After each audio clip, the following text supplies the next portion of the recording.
toughest ditches in there, and they went in there. Them jokers sent mortar in there, and blew them jokers up out of ditches. I said, how stupid is Manasseh, man? I'm not going to dig no ditch where the bulldozer going to come along and bury my ass in that mug. But that's how, you know where they learned that crap from? They learned that from Esau, man. Esau tell you when you're in the military, dig out a ditch. You know, with that trenching tool.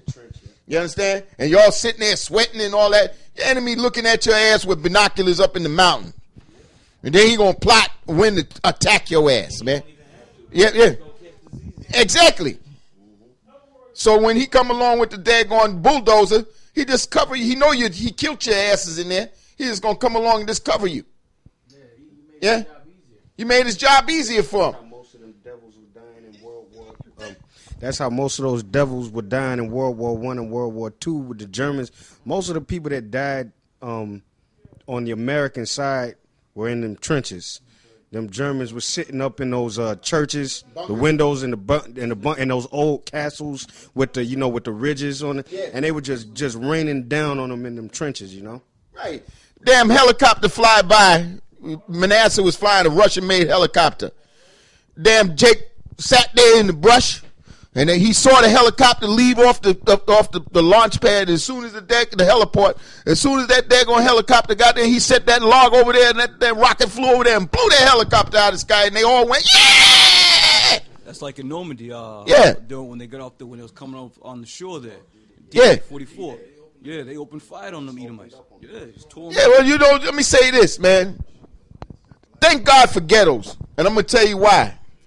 Because while Jake lives in these, when they ain't got no places to go and they have to resort back to abandoned buildings and stuff like that, if you see what I'm telling you about Motor City burning, Jake used those daggone abandoned buildings to open fire on U.S. National Guard. And a lot of them Jakes that were killing them daggone police officers and National Guardsmen during the Motor City riot and stuff, most of them guys came back home from Vietnam, and they were upset because of the way the white man was doing them, man.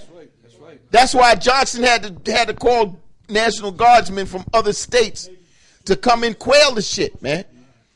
And when Esau got his ass whipped in Detroit, he said, I ain't going back in there and build up in Detroit no more. That's why from that day on, Ford, General Motors, all the rest of them, and even including, do you see a Japanese company open up in Detroit?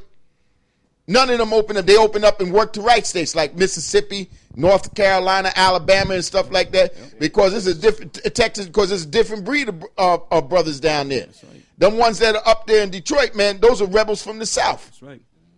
That fled to Chicago and came up to Detroit and all of them. Them rebels from the South. Them are the ones that used to attack the Ku Klux Klan. That's right. And that's just like what they did to Haiti. Right. Haiti busted them up in that revolution.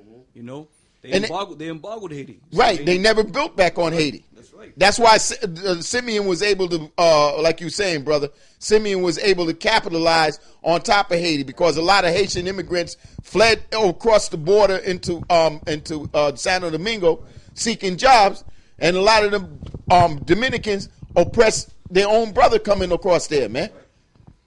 You know what I'm saying? So Jake got to wake up, man, because it's the same thing with here in New York.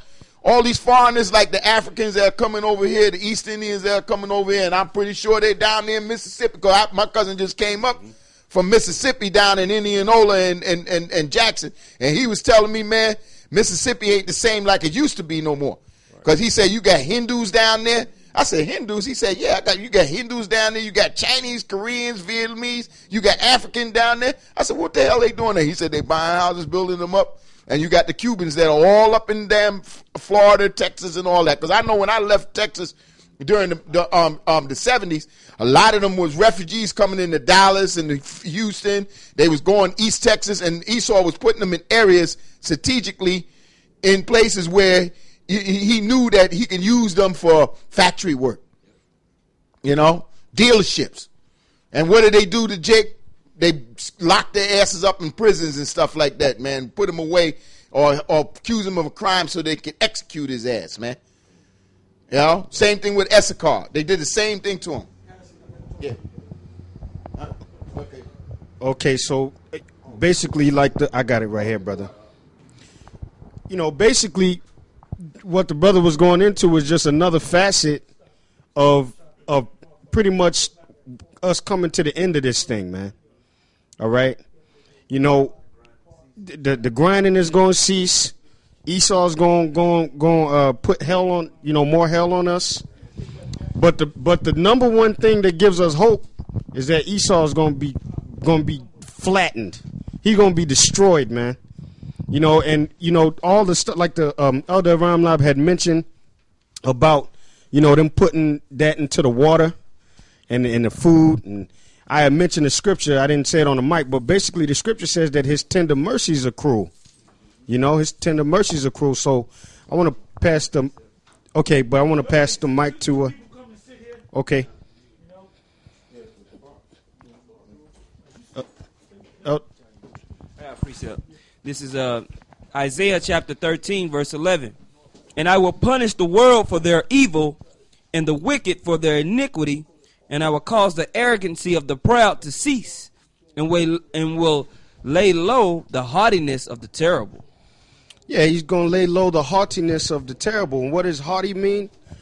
Haughty means high-minded, proud. High-minded means haughty and proud. Elder Gabar, you staying here? Okay. I got a precept for you. Okay, bring it out, brother. Second Esdras 8:50. For many great miseries shall be done to them that in the latter time shall dwell in the world, because they have walked in great pride. Yeah. Well, I mean, that's self-explanatory. Hey, can you give me James chapter 1, I will have no mercy on them that showed no mercy? Because Esau don't show mercy. He don't show mercy. Like the brother Awar read earlier, he didn't show no mercy to the children. He didn't show no mercy to any men, no women. He don't show mercy to nobody. You know, he don't even show mercy to himself. You got this guy, what's this guy's name, that shook Saddam Hussein's hand? He was a secretary of, you know, he's famous for that picture, Donald Rumsfeld. Now that guy, he owned a company that, two companies. One company was the company that made, like saccharin, you know, like NutraSweet and all that. And everybody knows that's poison. And then they constantly showing pictures of him drinking Diet Coke. And then the other company I believe he was the head of was Tamiflu, which is the medicine that supposedly is supposed to help you, and that's poison. But they, you know, he don't even show mercy to himself. Here you go, brother. No, for that the scripture in James. James 1 and mercy, show no mercy. Yeah, he 2 and yeah, I'm sorry, I said 1, but I mean 2. All right, this is James chapter 2 and 13. For he shall have judgment without mercy that showed no mercy, and mercy rejoiceth against judgment. Hey, well, mercy rejoiceth against. Now, so we're going to be rejoicing because the Lord's going to have mercy on us.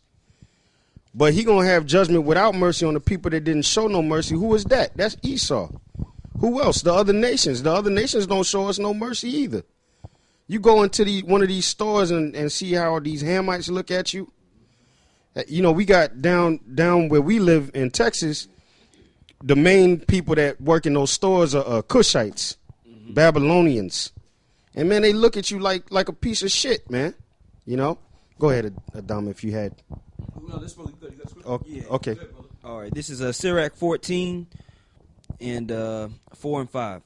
He that gathereth by defrauding his own soul gathereth for others, that shall spend his goods righteously. He that is evil to himself, to whom will he be good? He shall not take pleasure in his goods. Who is he going to be good to? Nobody. Not even his damn self. Go ahead, brother. This is James 5. Go to now, ye rich men. Weep and howl, for your miseries shall come upon you. Your riches are corrupt, and your garments are moth-written.